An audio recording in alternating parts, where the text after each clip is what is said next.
This channel does not promote any violent, harmful, or illegal activities. All content provided by this channel is meant for an educational purpose only. Cancer Healer Center, a new beginning.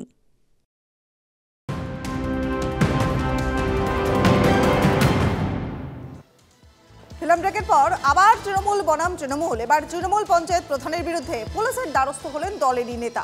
অবৈধ নির্মাণ থেকে cycle চুরি, মারধরে মদতের অভিযোগ। থানায় অভিযোগ দায়ের হতেই গা ঢাকা দিয়েছেন অভিযুক্ত রামমোহন ২ নম্বর পঞ্চায়েতের তৃণমূল প্রধান সুলেখা বক্সি। প্রাক্তন পঞ্চায়েত সদস্য তথা তৃণমূলের নেতা শেখ জাফর হোসেন মণ্ডল তিনি জানিয়েছেন যে একটি সম্পত্তির দখলদারি ঘিরে দীর্ঘদিন ধরে প্রতিবেশীর সঙ্গে তার ঝামেলা চলছিল।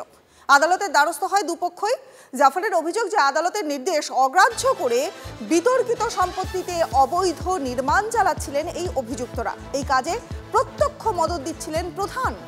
অবৈধ নির্মাণের প্রতিবাদ করতে গেলে প্রধানের নেতৃত্বে অন্যান্য অভিযুক্তরা তাকে মারধর করে, তার বাড়ির সামনে থেকে থাকা সাইকেল চুরি করে নিয়ে যায় বলে অভিযোগ উঠছে।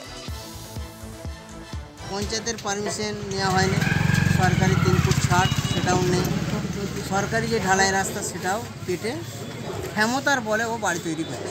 প্রধানকে জানাই, কোনো রকম কোনো সহারা পাইনি। আমি কোর্টের দ্বারস্থ হলাম। কোর্টের দ্বারস্থ হওয়ার পর কোর্ট থেকে আমি একটা অর্ডার পাই। প্রধান ম্যাডাম 2 নম্বরইভাবে পারমিশনটা কেস কাছারি হয়ে যাওয়ার পরেও প্রধান ম্যাডাম তিনি 2 নম্বরইভাবে পারমিশনটা দিলেন। ঘর করার আগে পারমিশন দেওয়া হয় না ঘর করার পরে পারমিশন দেওয়া হয়? আমি 1 সপ্তাহ ধরে আসছি, যখনই আসছি আসেনি প্রধান ম্যাডাম, এসে পৌঁছায়নি। আজকেও এসে ফিরে যাব এরকমই সম্ভাবনা। তো কেন বারবার ঘুরতে হচ্ছে, কি বলবেন? আসেনি, কোনো দরকার, আমার নিজস্ব পার্সোনাল দরকার আছে বলার জন্য, সেটা আমি এসেছিলাম, ওই জন্য বলা হচ্ছে না, আসছি ফিরে যাচ্ছি। সাইকেল চুরিরও একটা অভিযোগ নাকি প্রধানের নামে পড়েছে।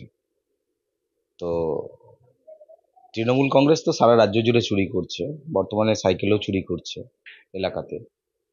এটা তৃণমূলের গোষ্ঠীদ্বন্দ্ব, ভাগ বাটোয়ারা নিয়ে নিজেদের মধ্যে লড়াই। জনগণ পরিষেবা পাবে না, জনগণ পরিষেবা পাচ্ছে না, প্রধান আসছে না,